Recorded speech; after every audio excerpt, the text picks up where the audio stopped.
नमस्कार, TV 27 news के इस खास कार्यक्रम मुद्दे की बात में आपका स्वागत है। मैं हूं आपके साथ आलोक द्विवेदी। बिहार का चुनावी मिजाज इन दिनों पल पल बदलता दिख रहा है और इस बदलते मिजाज ने ये इशारा कर दिया है कि जेडीयू के नीतीश कुमार और आरजेडी के तेजस्वी यादव की डगर बिहार चुनाव में आसान नहीं रहने वाली है। अभी 2-3 दिन पहले ही पटना में विपक्ष की एकजुटता को लेकर महागठबंधन की बैठक हुई, जिसमें सबने एक सुर में तेजस्वी यादव को महागठबंधन का नेता मान लिया था। तेजस्वी यादव ने भी नेता की तरह व्यवहार करते हुए महागठबंधन के सभी दलों को एकजुट रहने का संदेश दिया था। वाम दलों समेत कांग्रेस के विधायकों और नेताओं को सीएम के चेहरे को लेकर कुछ भी बयान जारी करने से मना किया था। दूसरे दिन मीडिया में खबरें आ गईं कि गठबंधन ने तेजस्वी को ही सीएम का चेहरा मान लिया है। अभी इस पर कोई चर्चा हो पाती कि पूर्णिया से सांसद पप्पू यादव ने बयान दे दिया कि तेजस्वी यादव विपक्ष की ओर से सीएम का चेहरा नहीं है। बिहार का चुनाव कांग्रेस के नेतृत्व में लड़ा जाएगा। कांग्रेस अभी सीटों के बंटवारे पर बात करेगी और सीएम का फैसला विधायक दल की बैठक में होगा। असल में कांग्रेस को डर है कि महागठबंधन में विकासशील इंसान पार्टी के शामिल होने से उसकी सीटों की संख्या 70 से कम हो सकती है, जबकि कांग्रेस इस बार ज्यादा सीटें चाहती है। कांग्रेस ने लालू यादव के विरोध के बाद भी पप्पू यादव को पार्टी में शामिल करके यह संदेश दे दिया था कि वो किसी के कहने पर चलने वाले नहीं। अब तो पटना समेत बिहार के कई शहरों में कन्हैया कुमार के पोस्टर राहुल गांधी के साथ दिखाई पड़ने लगे हैं। इसे लेकर भी चर्चा है कि कांग्रेस की तरफ से कन्हैया कुमार को कोई बड़ी जिम्मेदारी दी जा सकती है। 12 मार्च को बिहार के मसले पर कांग्रेस कोई बड़ा निर्णय ले सकती है। वहीं विकासशील इंसान पार्टी आरजेडी से कह रही कि उसके संस्थापक मुकेश साहनी उप मुख्यमंत्री होंगे और विकासशील इंसान पार्टी सरकार की नीतियों को नियंत्रित करेगी। उधर मीडिया तेजस्वी यादव से बार बार पूछ लेती है कि क्या वो नीतीश कुमार से गठबंधन करेंगे। मीडिया का यह सवाल तेजस्वी को भी भड़का देता है और नीतीश कुमार को भी, और बीजेपी भी सकते में आ जाती है। बीजेपी के चुनाव प्रभारी मनोहर लाल खट्टर ने सीएम के लिए नीतीश का नाम घोषित कर दिया है। इसके बाद भी उनके आरजेडी से हाथ मिलाने की बातें अभी तक थम नहीं रही हैं। ऐसे में सवाल यह है कि क्या महागठबंधन तेजस्वी के नेतृत्व को नकार रहा है? क्या कांग्रेस एकला चलो का राग अलाप सकती है? क्या महागठबंधन में सीएम और सीटों के बंटवारे पर विवाद है? नीतीश का आरजेडी से हाथ मिलाने की चर्चा क्यों होती है? क्या बीजेपी नीतीश कुमार को लेकर आश्वस्त नहीं है? ये तमाम सारे सवाल जिनका जवाब हम अपनी चर्चा में तलाशने की कोशिश करेंगे। हमारे साथ तमाम खास मेहमान भी जुड़ेंगे। बिहार चुनाव जैसे जैसे नज़दीक आता जा रहा है, वैसे वैसे वहाँ का जो राजनीतिक मिजाज है वो गर्म होता जा रहा है। लगातार दोनों पक्षों से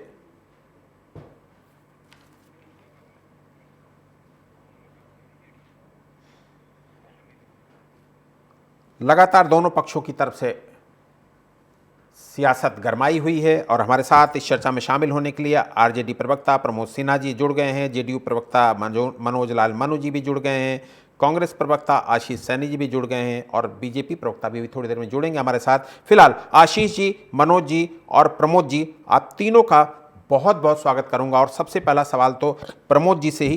प्रमोद जी, क्या आप तेजस्वी यादव महागठबंधन के एक मान्य नेता, सर्वमान्य नेता नहीं है, क्योंकि कांग्रेस उन्हें सीएम का चेहरा मानने से इनकार कर रही है?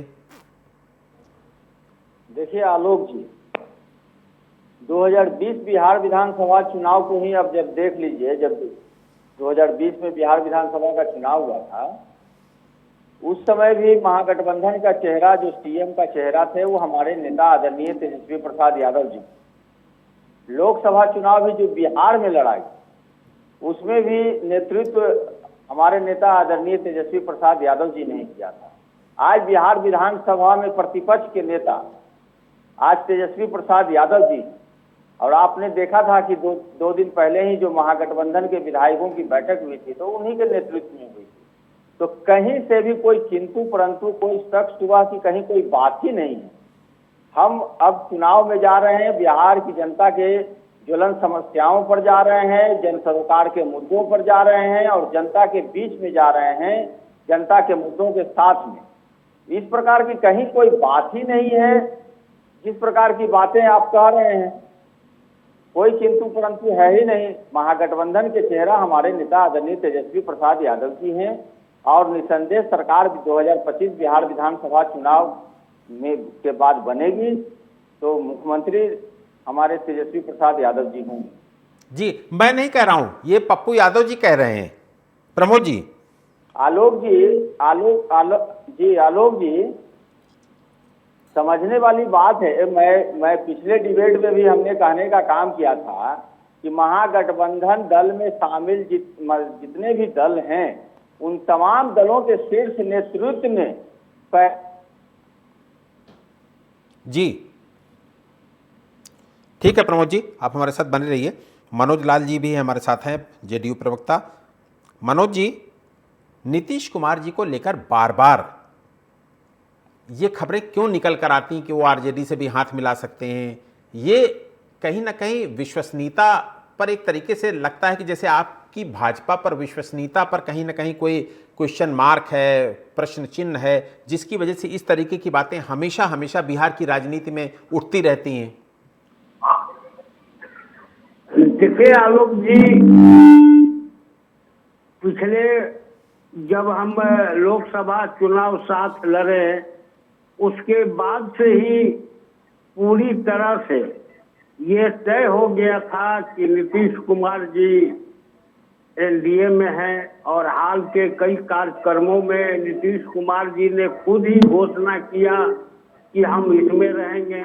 बीच में कभी लालू यादव जी तो कभी उनके पार्टी के दूसरे नेता इस तरह के बयानबाजी कर देते हैं कि नीतीश कुमार जी राजद के साथ शामिल हो सकते हैं। तो मीडिया के अंदर कुछ ऐसे भी लोग हैं जो ये इस तरह के समाचार को, भ्रामक समाचार को यूट्यूबर सब ज्यादा सामने ले आते हैं, लेकिन इस तरह की कोई बातचीत नहीं है। जदयू पूरी तरह से एनडीए के साथ है और जितने भी बीजेपी के नेता हो या कोई दूसरे दल के नेता हो, घटक दल के, सबों ने एक सुर में भी कहा है कि नीतीश कुमार जी के नेतृत्व में ही हम चुनाव लड़ेंगे और लगभग सभी ने कहा है कि अगले मुख्यमंत्री नीतीश कुमार जी होंगे। जी ठीक है, जी ठीक। आशीष सैनी जी, कांग्रेस अपना रुख कब साफ करेगी? कांग्रेस की वजह से जो विपक्षी गठबंधन है वो वहां पर असमंजस की स्थिति बनी हुई है। देखिए, कोई असमंजस की स्थिति नहीं है। कृष्णा एलावेरू जब कांग्रेस के प्रभारी बने और राज्य में गए तो सबसे पहली जरूरत संगठन को मजबूत करने की उन्होंने समझी और उन्होंने कहा कि सभी पूरे बिहार में सभी 243 विधानसभा क्षेत्रों में संगठन को, कांग्रेस को मजबूत करने का काम किया जाएगा। तो इसमें कोई दो राय नहीं थी। ये केवल एक लाइन बनाई गई अलग से कि नहीं, वो कांग्रेस अकेले लड़ना चाहती है, तेजस्वी यादव जी का नेतृत्व स्वीकार नहीं है। कांग्रेस अपनी आइडियोलॉजी और अपने वक्तव्यों पर बिल्कुल स्पष्ट है। हमने 243 क्षेत्रों में इसलिए कहा कि जिन क्षेत्रों पे हमारे अलावा चाहे आरजेडी या कोई जनता दल लड़ेगा, कम से कम उनकी हम मजबूती से मदद कर पाने की स्थिति में हमारे पास संगठन तो खड़ा हो। तो आज हमारे पास क्योंकि 6-8 महीने का समय रह गया है, तो हमने तो केवल कांग्रेस को मजबूत करने की बात की और आइडियोलॉजी को मजबूत करने की बात की। आप आरजेडी की बात कर रहे हैं, हम तो कह रहे हैं जेडीयू के लोगों को हमने कहा कि तुमने अपने मतदाताओं को ये कहकर कि हम संविधान की रक्षा करेंगे और कम्युनल पॉलिटिक्स से दूर रहेंगे, तो ये विश्वास दिलाकर आपने वोट ली और आज आप वापस फिर उसी एनडीए में जाकर बैठ गए। तो आपने जो मतदाताओं के साथ धोखा किया है, तो आपको प्रायश्चित का एक मौका मिला है। आप बाहर आ जाइए, प्रायश्चित कर लीजिए, और नहीं तो फिर आपको जनता अपना सजा देने का काम कर ही रही है। बिल्कुल स्पष्ट है कि एक तरह से सामाजिक न्याय की लड़ाई जिन लोगों ने लड़ी है, वो सब लोग एक साथ एकजुट होकर खड़े होंगे और हम लोग अपने कांग्रेस संगठन को मजबूत कर रहे हैं। इस तरह की अफवाहें, इस तरह की आशंकाएं उड़ाकर कांग्रेस को कमजोर करने की जो कोशिशें हैं वो नहीं हो पाएंगी और ये बिल्कुल स्पष्ट है। मैं आज आपको कह रहा हूँ, मार्च के महीने में और नवंबर में जब चुनाव होगा और हम सब मिलकर एक साथ लड़ेंगे और बहुत मजबूत सरकार जो कम से कम सामाजिक न्याय को, जातिगत जनगणना को, सभी के हित को आगे रखेगी, वह सरकार वहां पर आनी जरूरी है। नीतीश कुमार एकमात्र चेहरे ऐसे हैं जो एनडीए में हैं जिनके दम पर बीजेपी जीत सकती है। अदरवाइज बीजेपी फिर उन ताकतों को लेकर आएगी जिनसे बिहार बहुत लंबे समय त्रस्त रहा है। आज बिहार को उन सामंतवादी ताकतों से मुक्ति मिलने का मौका आया और आज उसको मौका मिला भी। आज 15 साल यदि आरजेडी के नेताओं की सरकार रही तो नीतीश कुमार जी भी यहाँ बैठे रहे, तो उनको मौका नहीं मिल पाया। आज उस मौके की तलाश में है। वो संवैधानिक ताकतों को तोड़कर अपना सत्ता बनाना चाहते हैं, जिसका मौका उन्हें नहीं मिलेगा। जी ठीक है, संजीव वर्मा जी भी हमारे साथ जुड़ गए हैं। संजीव वर्मा जी, आपका स्वागत करूंगा इस चर्चा में शामिल होने के लिए। संजीव जी, क्या इस बार भी ये बीजेपी ने तय कर लिया है कि नीतीश कुमार की सीटें कम आए या ज्यादा, सीएम हम उन्हीं को बनाएंगे?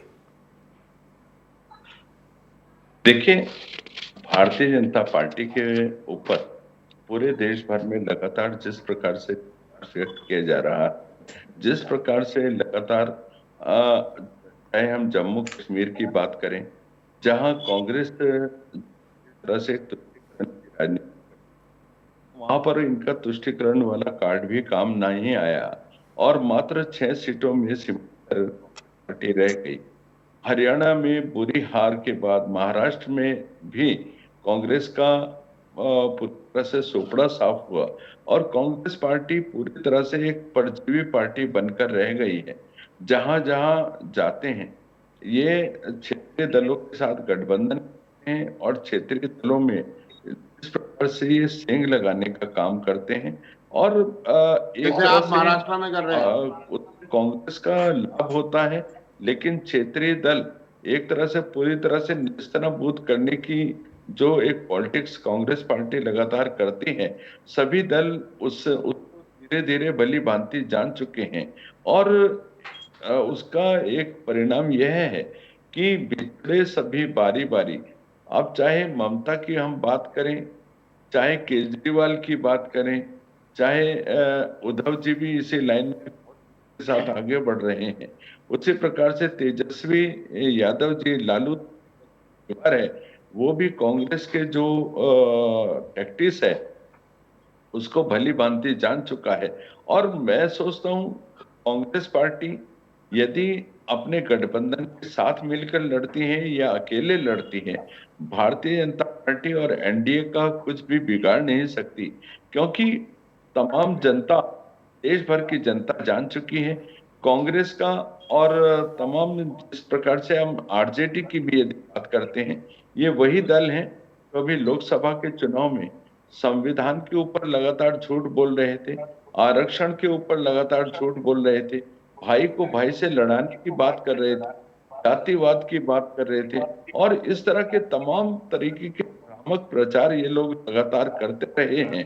तो जनता नकारात्मक राजनीति करने वालों को लगातार नकारती रही है।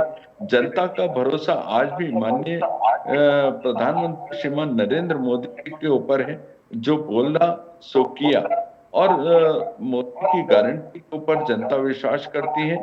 और इस बार जो आने वाला जो है बिहार का, उसमें मैं सोचता हूँ एक बार पुनः एनडीए की सरकार बनने जा रही है और इस बार हम दोबारा से माननीय मोदी जी के ऊपर पूरा जनता का विश्वास है। नीतीश कुमार जी की पार्टी जेडीयू के ऊपर पूरा विश्वास है और एक बार एनडीए गठबंधन की वहां पुनः सरकार बनने जा रही है।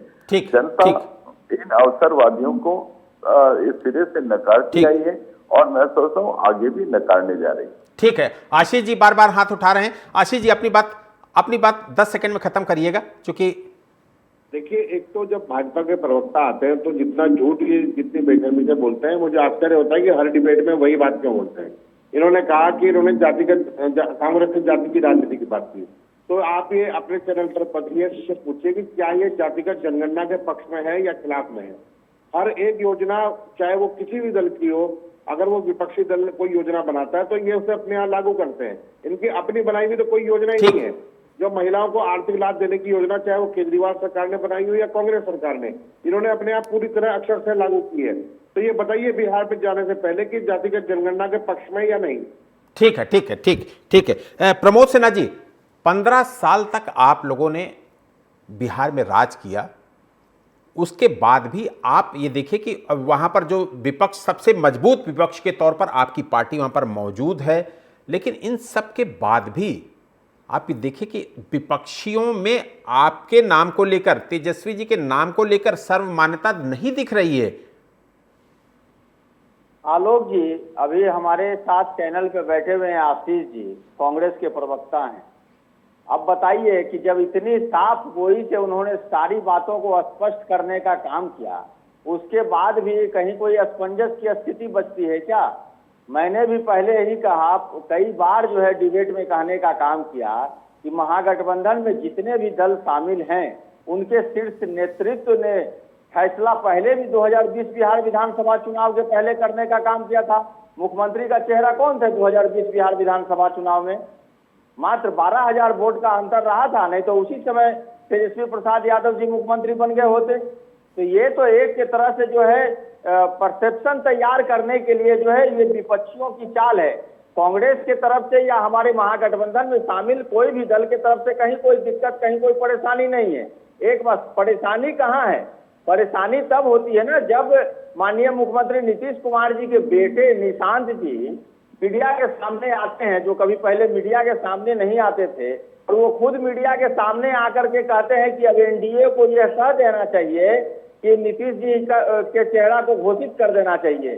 तो असमंजस तो एनडीए के तरफ में है ना। जी जी, ठीक है, ठीक है, ठीक है, ठीक है प्रमोद जी, प्रमोद जी, बिल्कुल ठीक है, ठीक है।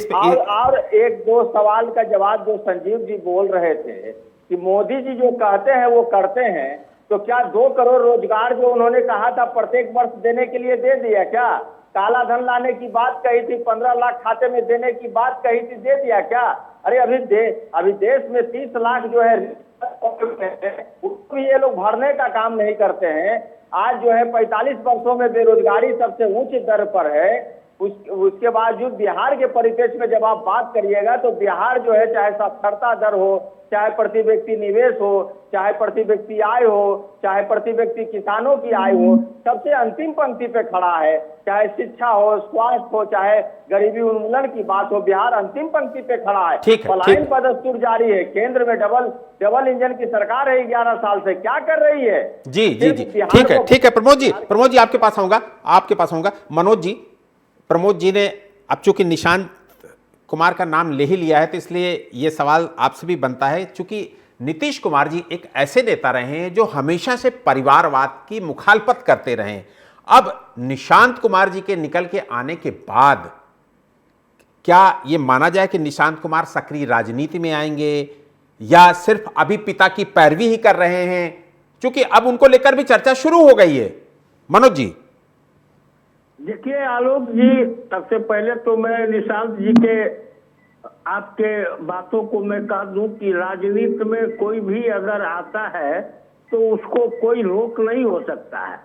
अगर कहीं से भी आ गए राजनीति में निशांत कुमार और उनको सीधे मंत्री बना दिया जा रहा हो तो कोई बात होती है। और ऐसे भी निशांत कुमार जी का अपना विवेक पर उनको फैसला लेना है कि वो राजनीति में आए कि नहीं आए।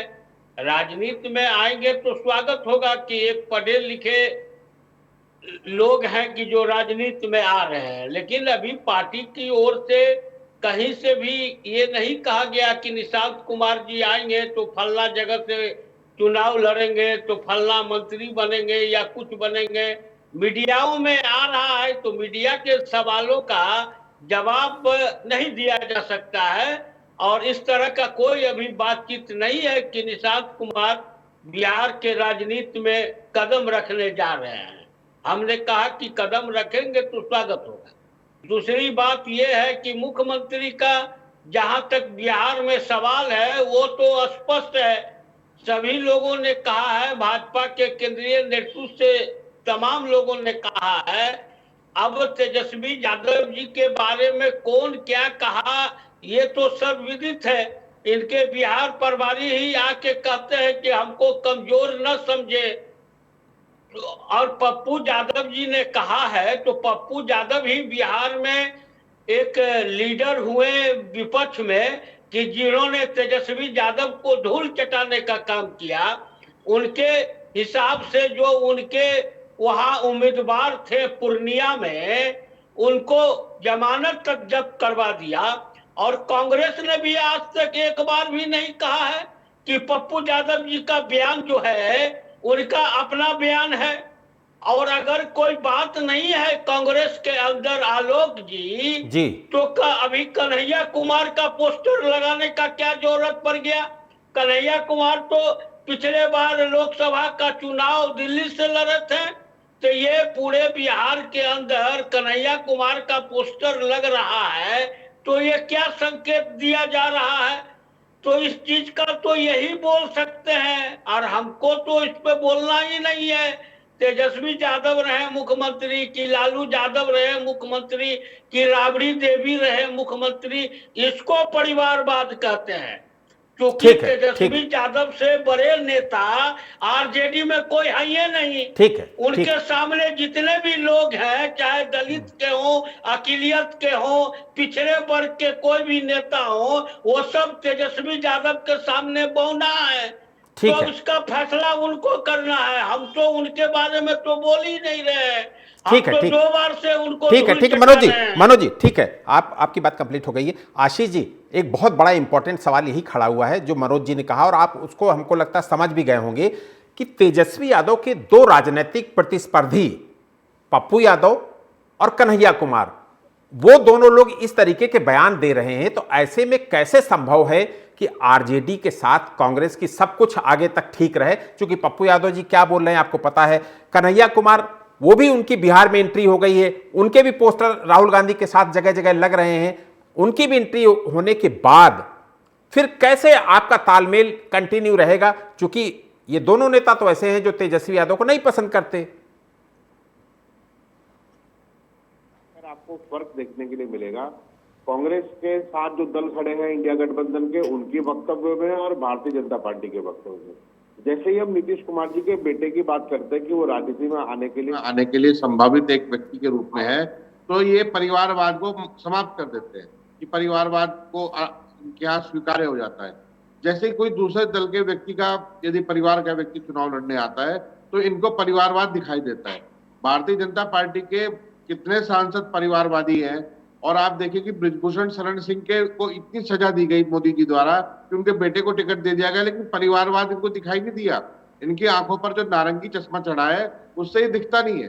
दूसरी बात मैं ये कहूंगा कि जब कांग्रेस पार्टी ने स्पष्ट रूप से ये कहा कि हम 243 विधानसभा क्षेत्रों में अपनी संगठन को, अपने विचारधारा को मजबूत करने जा रहे हैं, तो इसमें कहाँ हमने ये कहा कि हम किसने को मुख्यमंत्री बनाएंगे, किसको नहीं बनाएंगे? ये बात कहाँ आई? ये बात केवल बीजेपी दरअसल इस चीज से डरती है कि कांग्रेस की ऑर्गेनाइजेशन मजबूत होगी तो हम उन प्रत्याशियों को भी सहयोग कर पाने की स्थिति में होंगे बहुत मजबूती से, जो हमारे गठबंधन दल में होंगे। पप्पू यादव जी हो या कोई भी व्यक्ति हो, यदि कोई राय व्यक्त कर रहे हैं तो वो उनकी राय है, लेकिन जब गठबंधन बनेगा, गठबंधन बन के चुनाव लड़ा जाएगा तो उस वक्त की राय अलग होगी। आप ठीक है समझ लीजिए विचारधारा के रूप में जो दोगलापन है ये इनका सामने आ रहा है। ठीक है संजीव जी, आपसे छोटे छोटे 2-3 सवाल एक साथ ले लेता हूं, उनका जवाब भी एक साथ ही दे दीजिएगा। एक तो नीतीश कुमार जी एक लंबे समय से वहां पर मुख्यमंत्री हैं, तो वो उनको लेकर जो एंटी इनकम्पेंसी है उससे कैसे निपटेंगे? दूसरा सवाल, बार बार उनको लेकर ये सवाल उठता है कि क्या अगर बीजेपी से उनकी नहीं पटती तो वो आरजेडी के साथ भी हाथ मिला सकते हैं, ये दूसरा सवाल है। तीसरा सवाल ये है कि अभी एकदम से वहां पर हम लोग देख रहे हैं कि पंडित धीरेन्द्र शास्त्री वहां पर कथा प्रवचन कर रहे हैं, रविशंकर महाराज वहां पर जा रहे हैं, बीजेपी, और ये आरोप लग रहा है कि बीजेपी की तरफ से ये इन बाबाओं को वहां पर लगाया गया है। ये सारे सवालों का जवाब संक्षिप्त में आपसे मैं चाहूंगा कि संयुक्त रूप से दे दीजिएगा। आलोक जी, देखिए जिस प्रकार से अभी मेरे कांग्रेस के मित्र आशीष जी बोल रहे थे, परिवारवाद की बात कर रहे थे, इनको स्टालिन का परिवार नहीं दिखता, इनको ममता बनर्जी का परिवार नहीं दिखता, और ये बार बार बोलते हैं कि सब कुछ ठीक है इंडिया गठबंधन में, जबकि इंडिया गठबंधन पूरी तरह से टूटने की कगार पर है। और एक बड़ी बात यह है कि कांग्रेस के बड़े नेता राहुल गांधी जो लगातार तेजस्वी यादव को नकारते हैं और कांग्रेस के यहाँ रहे हैं, तो मैं सोचता हूँ इनके नेता सही बोल रहे, ये सही बोल रहे, वो तो इनको स्वयं में ही निर्णय करना चाहिए। और जो सामने होता दिख रहा है, आरजेडी के बड़े नेता लालू यादव, जिन्होंने इंसान की तो बात छोड़ी, पशुओं को भी नहीं छोड़ा, 900 करोड़ रुपए का ये बोला चारा जाता है कि थूक कर चाटते हैं बीजेपी के लोग। पशुओं का भी आशीष जी, घटक संजीव जी की बात और- खत्म हो जाने और- दीजिए, फिर उसके बाद आपसे जवाब ले लूंगा। और जी, आशीष जी, और- आशीष जी, और- आशीष जी, और संजीव जी की बात खत्म हो जाने और दीजिए। कांग्रेस पार्टी जो लगातार महिला बिल को 30 साल तक लटकाए रखी, वन रैंक वन पेंशन को लगातार 42 सालों तक लटकाए रखी, जो अग्निवीर पर झूठ बोलती है, जो जाति जनगणना पर झूठ बोलती है, जो संविधान पर झूठ बोलती है, लगातार विखंडन की राजनीति करती है, और जब इनको मौका मिलता है तो ये तुष्टीकरण की लाइन पकड़कर आगे बढ़ने लगते हैं। अभी उत्तराखंड में नगर निकाय के चुनाव हुए, अरे तो नगर निगम इनके छोड़िए, बड़े आप ये नेता बताइए ना, नगर कांग्रेस पार्टी पंचायतों के में, नगर पालिकाओं में क्यों हारे जब आप? उन्होंने देखा कि अपने नगर हाथ से पंचायत और सब नगर कुछ पालिका निकल तो गया, दोगले है ना, इसलिए तब ये नगर निगम जय की बात इस्लाम करेंगे, की नगर बात करने पंचायत, लगे। नगर आशीष जी, आशीष जी, आशीष जी, संजीव जी को अपनी बात खत्म करने दीजिए, वक्त कम है, वक्त कम है, इसलिए संजीव जी को अपनी बात खत्म करने दीजिए। ठीक, और जिस प्रकार से गुड गवर्नेंस की एक उनसे पूछिए नगर निगम नगर पालिका में कितने उदाहरण प्रतिशत चुनाव जीते माननीय हैं। नीतीश ये कुमार हर जगह झूठ बोलने का मंच बना रखा है बेशर्मों ने। के गुंडा राज से, जंगल राज से मुक्ति दिलाने की राह में लगातार झूठ बोलेंगे, लगातार झूठ बोलने का मंच बना आगे रखा बढ़ी है है। टीवी डिबेट को। कोई भी ऐसा नहीं ये चाहता कभी नहीं कहेंगे कि दोबारा नीतीश से कुमार ही जंगल मुख्यमंत्री होंगे, कहिए ना इसे, क्यों नहीं बोल पा रहे हैं? वहां पर किया जाए, ये चाहता है नहीं तो बोलिए ना, नीतीश कुमार घबराने की जरूरत है। उत्तराखंड के लिए आ गए, जम्मू कश्मीर के लिए चले गए। गठबंधन की आप बताइए ना, बिहार में 1,25,000 करोड़ रुपए का पैकेज था, वो कहाँ पड़ा है? माननीय नीतीश कुमार जी जो आप गुड बिहार में गवर्नेंस पुल का गिर एक रहे हैं। वक्त हमें इतने की इजाजत देता है, वक्त हमें इतने की इजाजत देता है। संजीव जी आपका शुक्रिया करूंगा, आशीष जी आपका भी शुक्रिया करूंगा, मनोज लाल जी आपका भी बहुत बहुत शुक्रिया करूंगा, प्रमोद जी आपका भी बहुत बहुत शुक्रिया करूंगा। आरजेडी के सामने चुनौती यह है कि बेहतर स्ट्राइक रेट को दिखाते हुए वाम दल ज्यादा सीटों की मांग कर रहे हैं, वहीं कांग्रेस के तेवर भी तल्ख हैं। आरजेडी गठबंधन में वीआईपी जैसे छोटे दलों की मांग पूरी करती है तो उसके पास लड़ने के लिए पिछले विधानसभा चुनाव से भी कम सीटें रह जाती हैं। यही समस्या एनडीए गठबंधन के लिए भी है। छोटे दलों को सीटें ना दो तो वो विपक्ष के पाले में चले जाते हैं, और सीट दो तो अपना नुकसान होता है। तो कुल मिलाकर बिहार चुनाव की डगर अभी भी किसी के लिए आसान नहीं है। मुद्दे की बात में आज इतना ही। देश और दुनिया की तमाम बड़ी खबरों के लिए आप देखते रहिए टीवी 27 न्यूज़। नमस्कार।